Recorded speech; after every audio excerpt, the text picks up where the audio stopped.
Good afternoon, everyone. Thanks for tuning back into my channel. I'm Nakia, and if today is your first time watching one of my videos, I want to say thank you. And go ahead and just feel free to hit that like button and hit the subscribe button if you will. Alrighty, so every Sunday I try to bring you guys videos of what went on in this previous week. So I've been doing that lately and just been adding, some other little fun things on the side. So this video, I am coming down to my week 16. And I am right at the end of the semester, guys. So the very last day of this semester is May 9th. Let's see. The last day of this semester, yes, our final exam is May 9th. And today is what? April 24th. And then I graduate on May 13th. And I have on my whiteboard, that is exactly 20 days till graduation. So I'm getting so excited. And I have a little video about my graduation when I received my graduation box, I should say. So guys, if you would like to just click on that and just watch that, you can. But this video, I am going to just hit on a few high notes of what I encountered this past week. So in lecture, if this is your first time tuning in, all of our lectures, majority of our lectures are online, so I can be right here in my office. And one particular day of our lecture, we do have the pleasure of going on campus to doing that. And on campus is more fun, it's more interaction. We get to play Kahoot. So it's real fun, trying to get all the information that we need and also getting the information for the exams. So by us playing Kahoot and other little fun games, we are able to, relate to some things. So our exam, not the final exam, but the last unit exam of all of our modules will be this coming Wednesday. And so all of our exams are no longer online like last semester was. We have to actually go on campus to do our exams. So that has been a little rocky experience because it's still noisy. There are still distractions when we take exams. And so I can see why some people, can get a little frustrated, and I'm one of them. But thankfully, I have been passing all of my exams. I didn't pass the very first one. And as you guys know, you can always go back and see that video when I didn't pass. But it wasn't because I didn't study, because I studied my butt off for these exams. The only reason why I didn't study is because, well, actually, there were several reasons. There were a lot of distractions in the room. I didn't know we could wear our earplugs. People were getting up and getting down. Some of their computers weren't working right. There was chitter chatter. There were cell phones buzzing in their purses. We're not even supposed to take our Apple Watches or our cell phones, when we take our exams. But, you know how people don't follow the rules. So I was hearing all of that. So now I did get permission from my dean that we could wear earplugs for all of our exams. So that was much better. And that was the only test that I didn't do well on. And every other test up until then, I passed. So, that's okay. It was a learning experience. So hopefully next semester, which is our final semester, they will let us either test from home or they would just come up with a much better strategy on how to take the exams on campus. So we shall see. Let's see. I can't even remember what I wrote down. Let's see. It says one more lecture day. Oh, so I'm guessing after I take my very last unit exam, which is this coming Wednesday, we have one more lecture day after that. And then, guys, it will be time to study for our final exam. Now, let me just give you a little tip. I realized this last semester. Now, say for instance, my community college, we have 5 unit exams. So, my tip is, if you score well on all 5 unit exams, then when it's time to take your final exam, you don't feel so much pressure. So say for instance, if you score a 90 and above on all 5 of those exams, then you can go into the final exam and make less than a 90 and you'll still pass the course. because you did so well on the unit exams. So that's my little tip. That's what I've noticed ever since last semester. So I'm like, okay. And that last semester, mind you, I was winging it, you know. I was passing the exams, but it wasn't a high score like I know I could have made. But luckily, I came out of last semester with a high B. And right now, I'm sitting at a very high B. I'm like maybe, 1.3 points away from an A right now. So I know Wednesday when I go in to take this exam, you know, I kind of like give myself a rough estimate of what I would like to make. So I'm saying if I make at least a 92 on this next exam, then that'll boost me up to my A. And so when I go and take the final exam, you know, if I slack off a little bit, then I'm still good because I have some cushion. So that's my little trick and tip for all of your exams, you know, during your semester and when you take your final. Now, as far as clinical, you know, we are still on a med-surg floor, and it has been really fun, guys. I can say that. I have learned so much in this clinical rotation. You know, at first when we first started out, I was kind of weary about setting up an IV, but I can say that I have mastered setting up an IV proficiently. So, and how I know I have set it up proficiently, I went and gathered all of my supplies that I needed for my patient.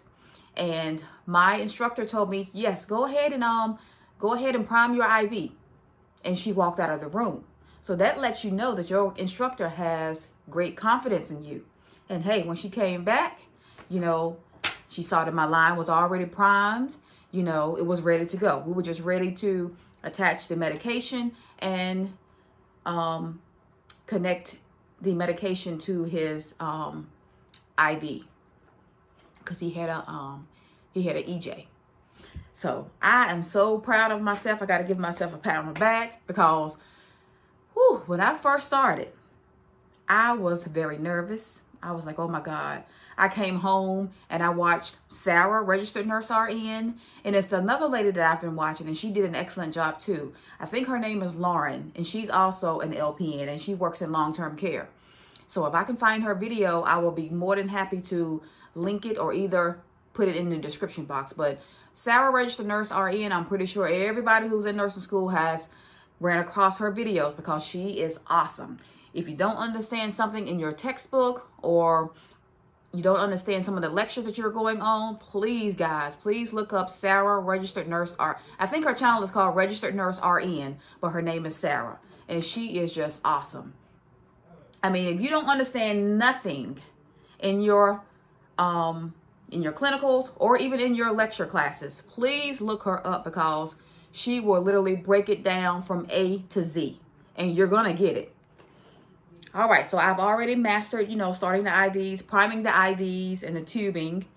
But there's one thing I will give you a tip. Now, I said I was going to make a separate video on my med-surg tips and tricks, but I can go ahead and incorporate this part in this video. Okay, now, when you first get on your floor, okay, how I do, when we first get on the floor, we already got our patient, we got a little history on our patient, the medications that the patient is taking. The medications that the patient is taking. So on your MAR in your clinical site is like your Bible that tells you all of the medications that they're scheduled to take. And it also tells you the medications that's PRN.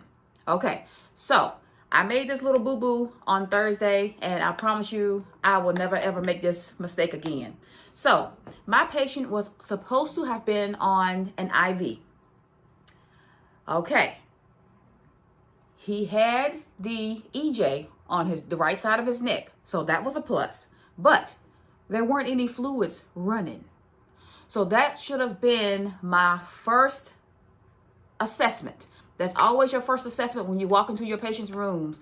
Assess the room. Make sure there is no clutter, no paper and stuff. No, just tidy up the room a little bit. Make sure the bed is lowered. Make sure his call bell is within reach. But if he is supposed to be on IVs, make sure that proper medication is running and is on the proper rate. Because when I went in, my patient had his IV in his neck, but there weren't any fluids. So technically, I really wasn't in fault because he came up to the floor maybe like 2 o'clock that morning. So that was night shift's mistake. But we're thinking like a nurse, guys. You know, I'm preparing to become a licensed practical nurse. I should have caught that as well. So I kind of beat myself up that day, and she calmed me down because I said I had a horrible day. She was like, oh no. She said, do not ever say that. She said, because for one, the patient is still with us. For two, he looks even better than when they brought him to the floor. And three, we fixed everything, we corrected it, and now he's fine. So I was like, okay. But guys, that's just me. I'm hard on myself. You know how I am when I don't do so well on a test. So this is clinical, but we have to start thinking like a nurse. It has to sink in. When you get that MAR or medication administration record and you see what he's on, you got to make sure, especially IVs, if he's on an IV, go up to that IV and make sure it's supposed to be running 100 milliliters per hour. If it's not, go to your clinical instructor or either the floor nurse. Preferably, I go to my clinical instructor because that's who I go to when I pass out my meds. And we could have corrected that from the gate. Also, another one. Okay, he had to, I had to check his blood sugar or a finger prick. I had to prick that in the morning and before we leave the floor. Okay, his first blood sugar was perfect. It was 86. Okay, come to find out when I checked it, when we do our second set of vitals, it was 68. So at our facility, anything lower than 70 is considered low. So my silly self was thinking, oh, he doesn't need any insulin. He's good. And it didn't dawn on me when I finished his blood sugar reading, something was flashing, to let me know, hey, something is not right. So 60, anything below 70, guys, that patient should have automatically gotten insulin, which we did. I did give him insulin. But I didn't tell her right away. So guys, just be mindful of everything that you do in clinical, because everything to your patient's health is priceless. Think of everything as being stacked, making sure the blood pressure is within limits. He was on 2 liters of oxygen. I had to monitor that O2. I monitored it like every 30 minutes, every hour. I was consistently measuring it. I even brought my own pulse ox because I might not have the machine close by. So I stuck that right on his finger. His oxygen was great. So guys, the key to this video is when you are in your clinicals, please pay special attention to all of your vital signs. Make sure all of his IV medications, make sure everything is flowing correctly. Make sure it's the right medication that's flowing, and make sure it's going at the right flow rate. Because from this point on, I won't mess up like that again. Thank God nothing happened to my patient. Oh my God, I don't know what I would have done. But the Lord was with me. He know I am a work in progress. We all are. Even nurses who've been on the field 10, 15, 20 years, they learn something every day. So try not to beat yourself up like I did, but everything will come together, Whew. But like I said, just take notice of your surroundings, please. All right, guys. If there is anything that you would like for me to discuss, or if there's any videos that you would like to see, please link them down in the description box below and I will get on it. I'm really good about if someone sends me a suggestion, I will get right on it, and I will send it out to you.